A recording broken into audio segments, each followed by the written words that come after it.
two men, Meriwether Lewis and William Clark, are always linked. Their names could almost be one word, Lewis and Clark. They had much in common. They were both from Virginia. Both served in the U.S. Army in the late 1700s, where they became friends. Both men were intelligent and brave. Born leaders, they were experienced woodsmen who could survive in the wild, but their names are linked because together they were the co-captains of the famous journey across the North American wilderness. They headed up a 2-year-long trip all the way from the Midwest to the Pacific Ocean and back again. Their journey became known as the Lewis and Clark Expedition. In 1801, when Thomas Jefferson became the third president, the country was made up of 17 states. The country went only as far west as the Mississippi River.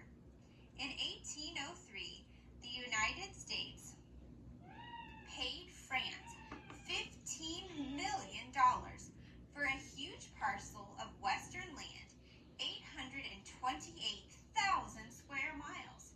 The sale, which was called the Louisiana Purchase, more than doubled the size of the United States.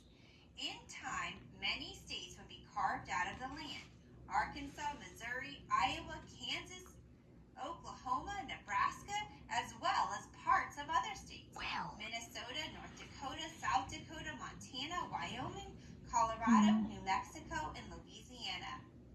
President Jefferson believed that the future of America lay in the West. Now that so much new land belonged to the United States, he wanted to have it explored. He hoped to find a waterway across North America to the Pacific Ocean. He wanted to learn all about the Western Indian tribes and their way of life. Controlling the rich Western fur trade was another of Jefferson's goals. So what did Jefferson do? He planned for a party of explorers to take a river trip across North America. Nobody knew what they would find. All right, before we begin, we'll talk about Thomas Jefferson. Thomas Jefferson was born April 13, 1743 in Shadwell, Virginia. At 26, after his father died, he inherited a large estate and built a house called Monticello on it. Jefferson, who owned some 200 slaves, lived at Monticello for most of his life, except for the years he spent in Paris and his 8 years in the White House.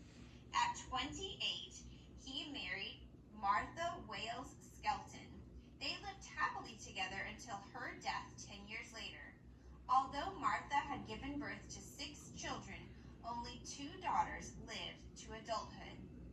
As a member of the Second Continental Congress, Jefferson wrote a document that is revered and respected to this day, the Declaration of Independence. After the 13 colonies became the United States of America, Jefferson served as Secretary of State under his Virginia neighbor, America's first president, George Washington. In 1796, he became vice president under the second president, his old friend John Adams.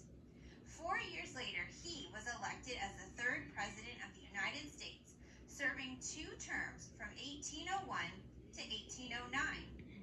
One of his foremost achievements was the Louisiana Purchase. Thomas Jefferson died on the same day as John Adams. That day was July 4th, it was the 4th of July. 1826, the 50th anniversary of the signing of the Declaration of Independence. All right, Chapter 1, the Co-Captains. President Jefferson didn't waste any time organizing the trip west. In 1803, he chose his secretary, Meriwether Lewis, to command what was called the Journey of Discovery. The explorers going with Lewis would be called the Corps of Discovery. Lewis asked a good friend from his army days, William Clark, to be his co-commander. Clark's reply was an enthusiastic yes. The two men's personalities were very different. Lewis was better educated. He tended to be moody, thoughtful, and a worrier.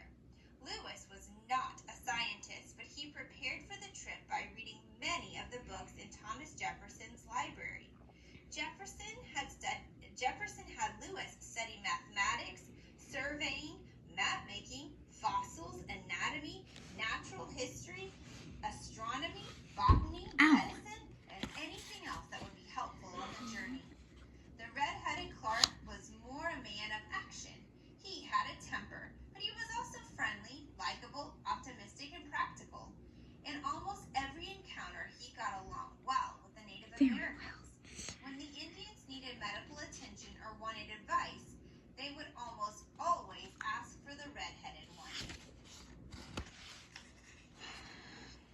We'll come back to each of those. The two captains' different Oops, sorry. I'll start. So, Meriwether Lewis. Meriwether Lewis was born in Albemarle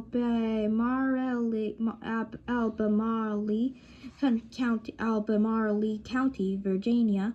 The Lewises and the Jeffersons were good friends. Jefferson knew Meriwether from the time of Meriwether's birth on August 18, 1774. After serving in the Army, Lewis became President Thomas Jefferson's secretary. He was honored when the president picked him to lead the Corps of Discovery. Lewis always said the highlight of his life was his trip through the wild Northwest in October 1809. On his way to Washington, Lewis stopped at an inn in Natchez, Tennessee. He was found shot dead the next morning. It is not known whether he had committed suicide or was murdered. William Clark. William Clark was born on August 1st, 1770, in Central Virginia. However, the Clarks soon moved to Louisville, Kentucky.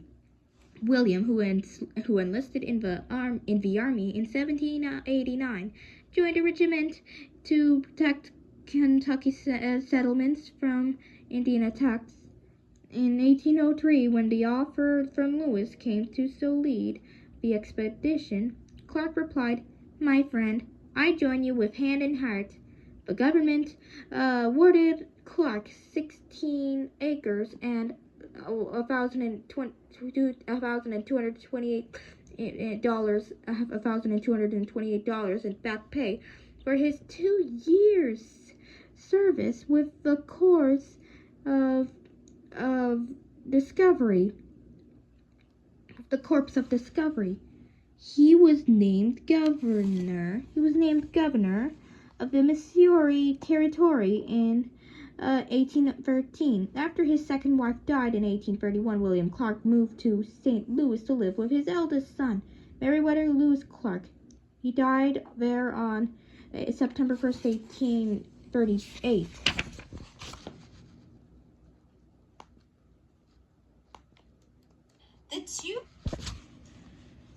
We'll come back to each of those. The two captains' different personalities made for a perfect balance. Despite danger, hunger, and other hardships, the two men worked side by side. No one in the Corps ever heard a serious argument between them. With two such capable captains, it wasn't hard to recruit Army men to join the Corps. 23 U.S. Army privates and 3 U.S. Army sergeants signed up. York, Clark's African-American slave, came along too. So did Lewis's Newfoundland dog, Seaman. Jefferson told the two captains it was important to keep careful records and make maps of their travels. The co-captains were to send back reports and samples of their discoveries. They were to write in their journals every day, describing what they saw and found, animals, plants, and minerals not known in the United States. Lewis and Clark had no idea what they would encounter. There were stories of a huge mountain range, the Rocky Mountains. Would they find it? Would they return home? And would they return home to tell about it? All right.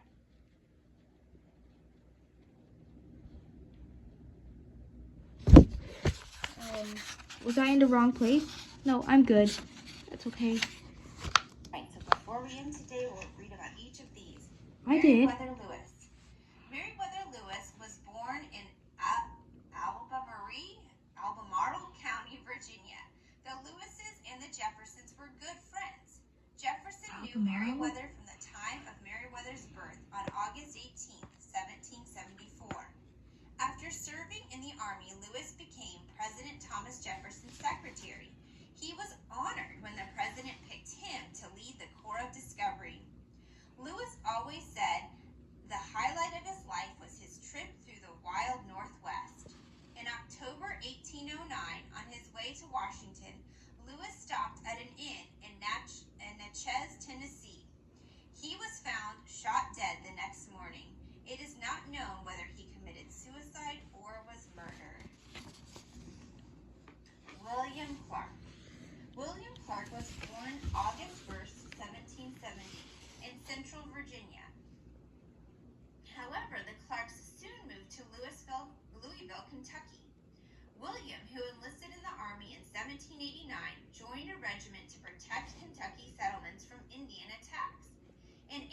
1803, when the officer from Lewis came to co-lead the expedition, Clark replied, "My friend, I join you with hand and heart.